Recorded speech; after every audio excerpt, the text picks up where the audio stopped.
Dear students, आज हम बात करेंगे स्टीम जनरेटर यूनिट में हाई प्रेशर बॉयलर के अंतर्गत वेलॉक्स बॉयलर की वर्किंग।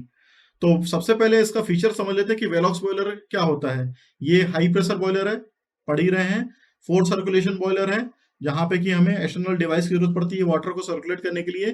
प्रेशराइज कंबशन बॉयलर है, बट लिमिटेशन इसकी जो है फायरिंग और फ्लूइड फ्यूल के साथ में रहती है, जो कि ऑयल या गैस रहता है अंडर प्रेशर। इसको हमें रिमूव करने की बहुत जरूरत पड़ती है, ये इसकी लिमिटेशन के रूप में आता है। इसकी जनरेटिंग या स्टीमिंग कैपेसिटी जो है 100 टन पर आवर की है, जैसा कि हम डायग्राम में यहाँ पे देख रहे हैं।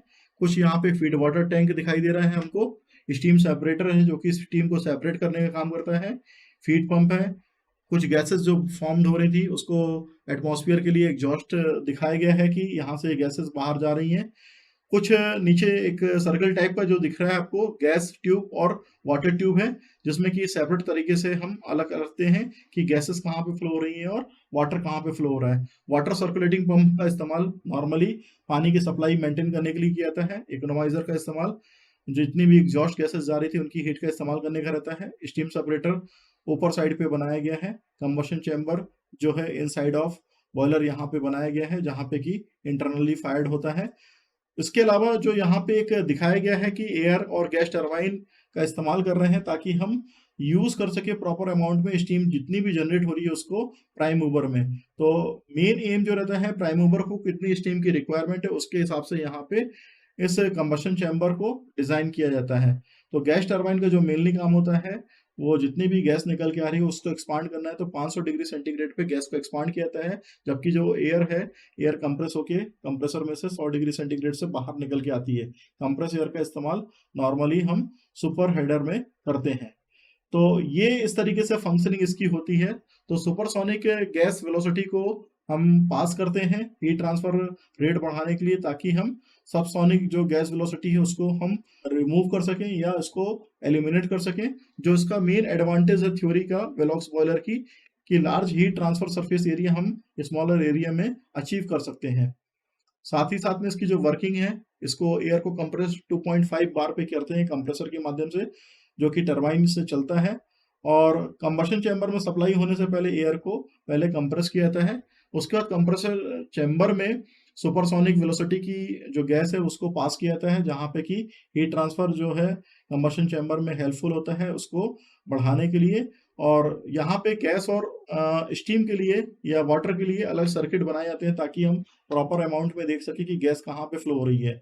तो जो मिक्सचर ऑफ वाटर और स्टीम का रहता है उसको हम सेपरेटर में डालते हैं, जहां से कि हम वर्किंग को स्मूथली चला सकते हैं। अब चूंकि सेंट्रीफ्यूगल फोर्स का अप्लाई किया जाता है, तो सेंट्रीफ्यूगल फोर्स के द्वारा जितनी भी वॉल्स में यहाँ पे वर्किंग हो रही है, किस तरीके से फ्यूल को भेजना है, उसकी वर्किंग डिसाइड की जाती है। और इसका इफेक्ट जो रहता है स्टीम को सेपरेट करने का रहता है वाटर से। सेपरेटेड स्टीम को हम यूज करते हैं सुपर हीटर में, ताकि हम प्राइम मूवर को चला सकें। फ्लू गैसेस जितनी भी निकल के आ रही हैं टॉप सरफेस पे, उसका इस्तेमाल हम सुपर हीटर में करते हैं, जहाँ पे कि स्टीम जो भी हमारी निकल के आ रही थी उसको सुपर हीट कर सके इकोनोमाइजर के माध्यम से। और जितनी भी गैस सुपर हीटर के माध्यम से निकल के आ रही है उसको गैस टरबाइन में इस्तेमाल करते हैं चलाने के लिए।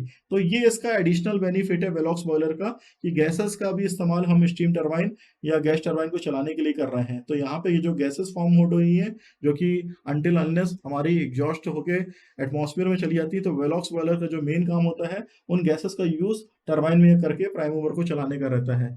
और उस प्राइम मूवर से, जैसे कि टरबाइन हमारी चल गई, तो टरबाइन से हमारी जो पावर रहती है उसको कंप्रेसर को भेज दी जाती है, ताकि हम कंप्रेसर को भी चला सकें। यहाँ पे जो एग्जॉस्ट गैसेस हैं वो गैस टरबाइन से निकल के आ रही हैं, जो कि इकोनोमाइजर में प्रॉपर तरीके से उसको हीटिंग करने का काम करती हैं। अब क्या एडवांटेज होते हैं, चूंकि वेलॉक्स बॉयलर एक एडिशनल टाइप का बॉयलर है, तो इसके एडवांटेज भी ज्यादा रहेंगे दूसरे बॉयलर से।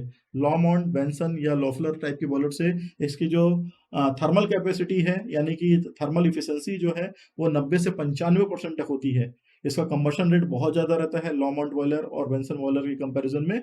और साथ ही साथ में कुछ कम एयर की रिक्वायरमेंट रहती है, चूंकि प्रेशराइज करके एयर को भेजा जाता है, इसलिए हम एयर की रिक्वायरमेंट को कम कर सकते हैं। साथ ही साथ में इसको हम बहुत अच्छे तरीके से क्विकली लोड कंडीशन के हिसाब से क्विकली तरीके से इसको स्टार्ट कर सकते हैं।